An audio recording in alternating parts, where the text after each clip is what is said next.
Di sini kami dari kelompok mining akan menjelaskan tugas dari ETS RAM tentang proses di industri. Di sini kami menjelaskan di industri mining tentang Process Development Unit atau PDU, reaktor reforming tar batubara. Seperti diketahui bahwa tar merupakan suatu limbah yang dikategorikan limbah berbahaya dan beracun, dan serta menjadi beban bagi pemilik pabrik gasifikasi. Oleh karena itu, di sini kami mengambil sebuah plan yang dapat menghilangkan tar pada gasifikasi batubara dan menghasilkan produk gas yang merupakan produk utama dari pabrik gasifikasi. Di sini saya akan menjelaskan dari pin ID-nya. Pemasangan otomasi sistem kontrol pada PDU reforming tar berfungsi untuk menjaga suhu tar pada tangki dan pipa aliran tar serta untuk menjaga ketinggian air dalam steam drum. Suhu tangki tar diatur sebesar 70 sampai 90 derajat menggunakan steam yang dialirkan pada bagian bawah tangki penampung tar. Tangki penampung tar juga diatur berkecepatan yang dapat diatur menggunakan inverter. Suhu aliran tar reaktor diatur menggunakan steam jacket. Aliran steam dikontrol dengan ECV atau Electric Control Valve agar suhu tar konstan sebesar 40 sampai 80 derajat Celcius. Sistem otomatisasi yang lain adalah pengisian air ke steam drum menggunakan sensor ketinggian air. Air akan dialirkan ke steam drum jika ketinggian air dalam steam drum 30% dan berhenti jika ketinggian air 60%. Pada plan tersebut, MV atau manipulated variable adalah aliran steam dan proses variabel adalah temperatur. Oke, untuk selanjutnya gambar dari diagram blok. Di sini saya mengambil diagram blok dari proses reaktornya. Pada proses ini, input yang masuk adalah steam dan set point yang mana variabel temperatur dikendalikan oleh temperatur controller atau TIC. Kontrol yang ada pada plan yang kami ambil terdapat pada TIC, di mana kontrol ini mengendalikan aktuator yaitu ECV atau Electric Control Valve. Dari ECV akan mengalirkan steam untuk menuju plan yaitu pada tabung reaktor. Untuk proses ini, untuk mengetahui apakah temperatur dalam reaktor sudah sesuai set point yang diminta, maka controller mendapatkan feedback dari sensor temperatur yang mengukur temperatur dalam tabung reaktor. Reliability tiap blok. Ini kita dapat komponennya dari diagram blok setiap pengendaliannya, di mana komponennya terdiri dari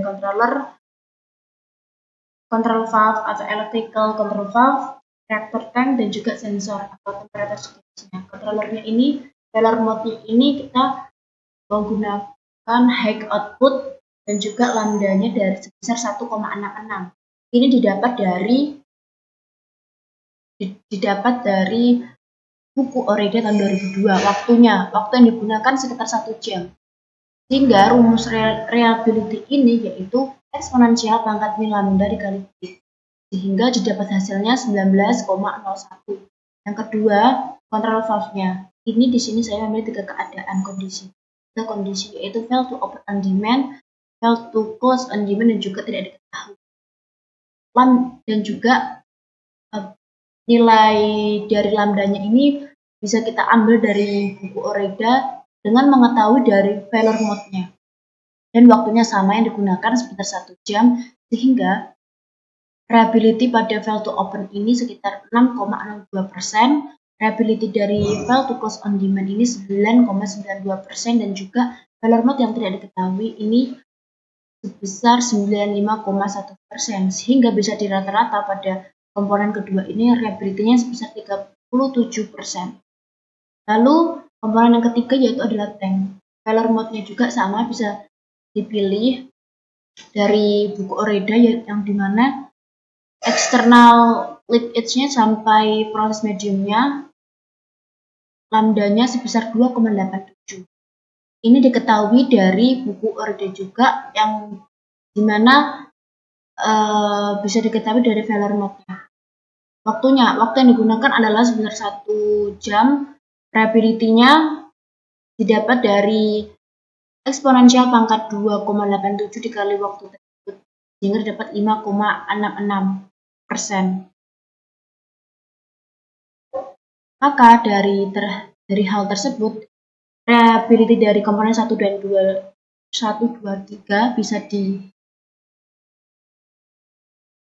dilakukan rangkaian seri, sehingga didapat 0,1901 dikali 0,37 dikali 0,0556, sehingga didapat 0,39%.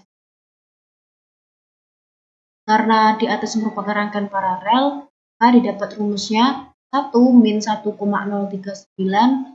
dikali 1 min 0,076. 0,076 ini didapat dari nilai sensornya, yang dimana failure mode itu fail to function on demand. Lambdanya 2,6 dan juga waktu yang digunakan adalah 1 jam.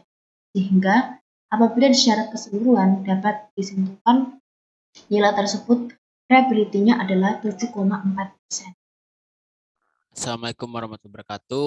Baik, sekarang kita masuk nomor 2, yaitu conveyor in mining industry ya, yang kami ambil. Ada 3 poin di sini. Poin pertama yaitu perhitungan MTBF dan MTTR, artifisis nilai MTBF dan MTTR, dan manfaat diketahui nilai MTBF dan MTTR. Oke.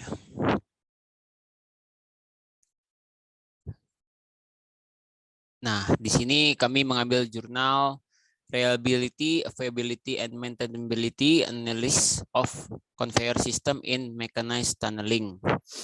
Nah, ini untuk di industri pertambangan ya, terutama.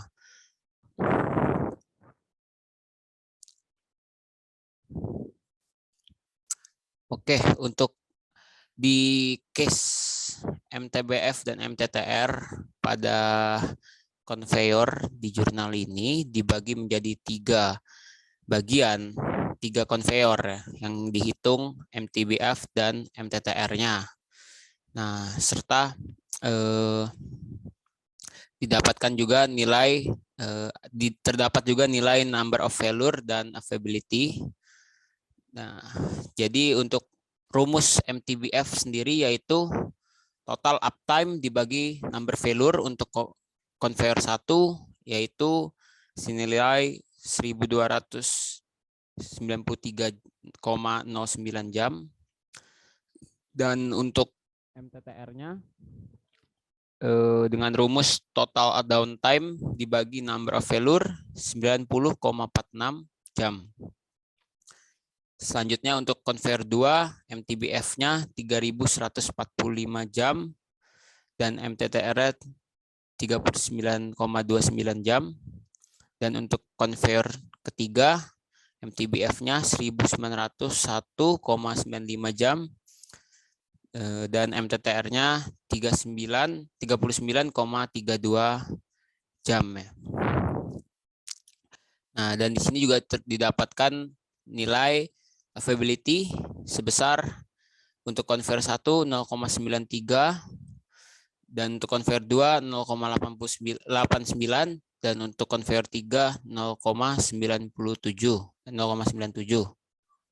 Oke, selanjutnya ini artifisis dari perhitungan nilai MTBF dan MTTR tersebut, yang dimana pada conveyor 1 memiliki availability 0,93, conveyor 2 availability-nya 39,29, conveyor 3 availability-nya 0,97. Nah, maksud dari MTBF MTTR ini jadi semakin nilai MTBF tinggi dan semakin nilai MTTR-nya itu rendah, maka sistem itu semakin bagus. Karena pengertian dari MTBF tersebut tadi yaitu lama umur sistem beroperasi, sedangkan MTTR itu lama sistem itu mengalami maintenance atau perbaikan. Baik, selanjutnya yaitu manfaat dari nilai MTBF dan MTTR. Untuk MTBF atau mean time before failure sangat berguna bagi divisi procurement karena dapat menyiapkan cadangan kebutuhan komponen sesuai perhitungan MTBF alat. Selain itu, manfaat MTBF juga bertujuan untuk membuat keputusan yang tepat tentang kapan harus meningkatkan sistem atau memasang perangkat keras ke dalam maintenance. Jika setelah fase pemeliharaan preventif, MTBF telah meningkat, hal ini menunjukkan peningkatan keandalan perangkat keras tersebut. Terus peningkatan MTBF juga menunjukkan efisiensi proses pemeliharaan. MTBF waktu rata-rata yang dilalui antara kegagalan hardware yang dapat diperbaiki dan waktu berikutnya terjadi.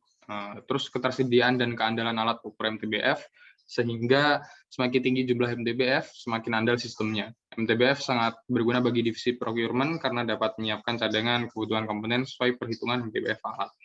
Terus untuk selanjutnya yaitu MTTR, atau mean time to repair, yaitu indikator untuk mengukur kecepatan proses pemulihan secara keseluruhan.